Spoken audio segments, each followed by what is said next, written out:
So it's been an interesting 2 weeks, right? Last week we had Pfizer and BioNTech report very, very positive data on its COVID vaccine. Market popped on this news because their vaccine showed a 90% efficacy rate. So it's effective, 90% effective, which is amazing. And to put that in perspective, the flu vaccine, which is distributed every single year, is around 40%, right? It's a lot of different strains every single year. So it's, but it's at 40%. This is 90%. And it puts in a class of the MMR vaccine, which is measles, mumps, rubella. And together, they're close to the 90% range as well. And if you look at measles, mumps vaccine, nobody goes out, right? Nobody's worried about catching that, right? So that's where you can look at where COVID's going to be a few years from now, not right away, right? A few years from now. Now, once this news was released, what happened? We saw the cyclical trade, which is cruises, airlines, hotels, oil, travel-related sites surge, right? Surge on this news, which should be pretty great news for you guys because I've been pounding this table for at least 2 months.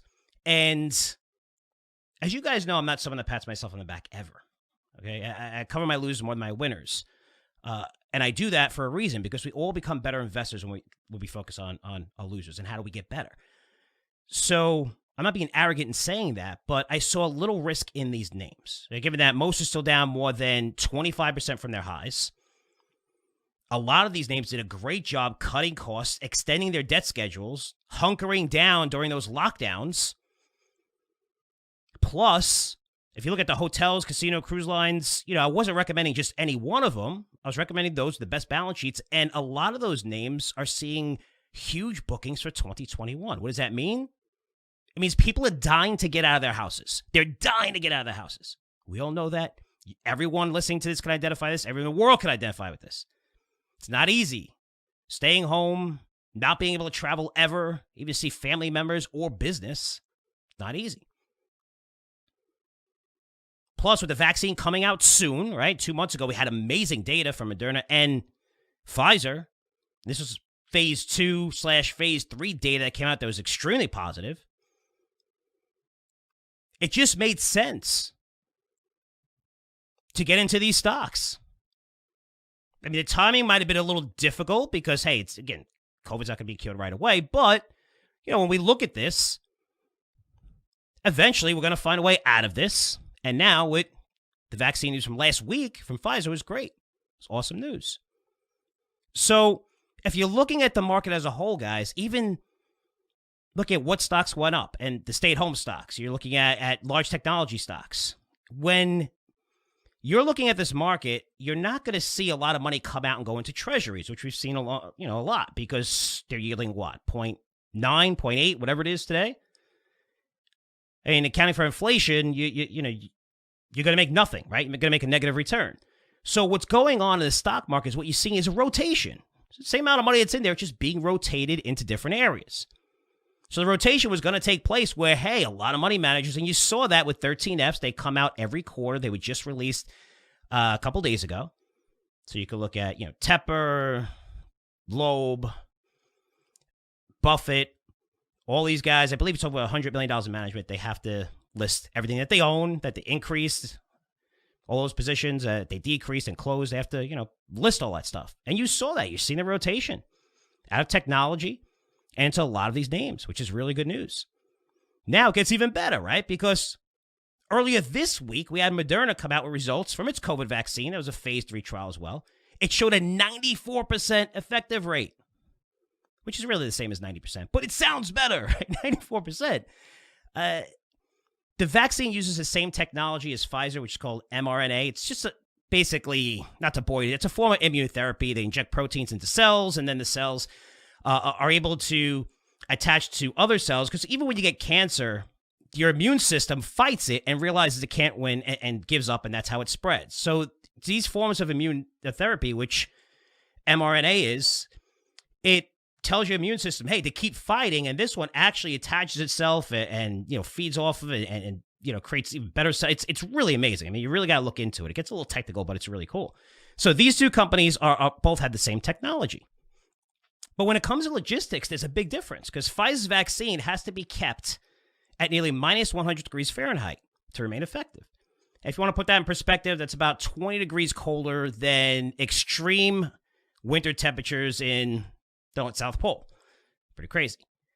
When you look at Moderna's vaccine, it must also be shipped when it's frozen, but it can be stored in a refrigerator in transportation for up to 7 days, which is a significant difference. Now, with Pfizer, they have all logistics present. Everything's cool. But Moderna makes it a little bit easier.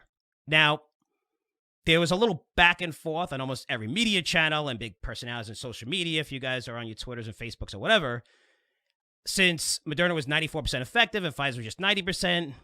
Again, both amazing rates. Unbelievable.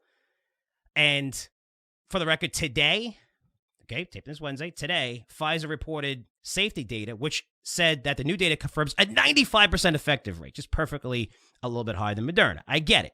I understand. Anything over 85% is amazing. 90, 95% basically is telling you that the COVID virus is going to be gone pretty soon. And when I say soon, I mean years. I don't mean next year. I don't mean 2022. I mean probably by 2025, which is great news, which is awesome, right? Now, here's what you need to know. Both of these vaccines, absolutely amazing. Considering the quickest we've ever brought a vaccine to market was mumps in the late 1960s, and that took 4 years. 4 years. These COVID vaccines were brought to the market in 9 months, which is incredible. I don't want to get political here. I'm not. I know people are going to get political. People are going to hate Trump no matter what and blame him for every single death in the United States from COVID, right? No matter who was president, that person was going to get blamed. That's the way it goes in politics. Everybody gets that. But the Operation Warp Speed, to have the largest pharmaceutical companies in the world working on this together, right? Hundreds of billions in government funding to fast track the operational hangups, not to fast track the data. Of course we don't want a vaccine that's not going to work or we're not too sure about. No, absolutely not. But there is a bottleneck in this process, and it takes a while to really get, the approvals and everything. But you could speed that up. Why? Because this is affecting the entire world. And bringing all these, the largest pharmaceutical companies together, funding them, making this as easy as possible to do this, we were able to produce this in 9 months. Pretty incredible when you think about it. 9 months. That's going to save tens of thousands to hundreds of thousands of lives. And this is around the globe. This is just the U.S. Now, the government projects that Pfizer and Moderna are going to provide 40 million doses, enough for 20 million people, because you got to get 2 shots. I think they're about a month apart. And this is by the end of the year. And then well over 1 billion doses in 2021. Again, that's 500 million people. So in the next few months, we're going to have respawn workers, people working hospitals, the people who are over 70 that need it the most. They're going to get it. If you don't have any underlying conditions, and, first we were thinking, hey, only 50% said that they would take the vaccine. Listen, you try wearing a mask. I wore a mask yesterday to take my daughter to get basketball sneakers. She had her first game. She did fantastic, by the way. It was awesome just to see her. Wish I was out there. She did fantastic.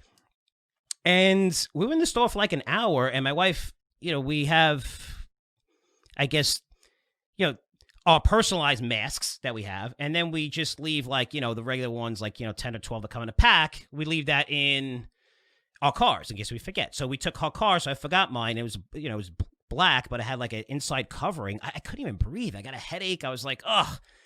And I can tell you that 55% of people worried about the vaccine. Again, that was in the middle of the election, and everyone's worried, and everyone's cutting corners, and you're going to die, all that shit. When I look at, the vaccine now, and when it comes to masks, I think people are going to take it like crazy, especially with this 90% plus, 95% plus effective rate. You're going to see a lot of people take it just so that we can go out and get rid of this thing, and fine, we're all cool. But average people are probably not going to get this to at least 9 months from now. When I say average people, I mean people with no underlying conditions and under 70 and, don't work in hospitals and first responders, stuff like that.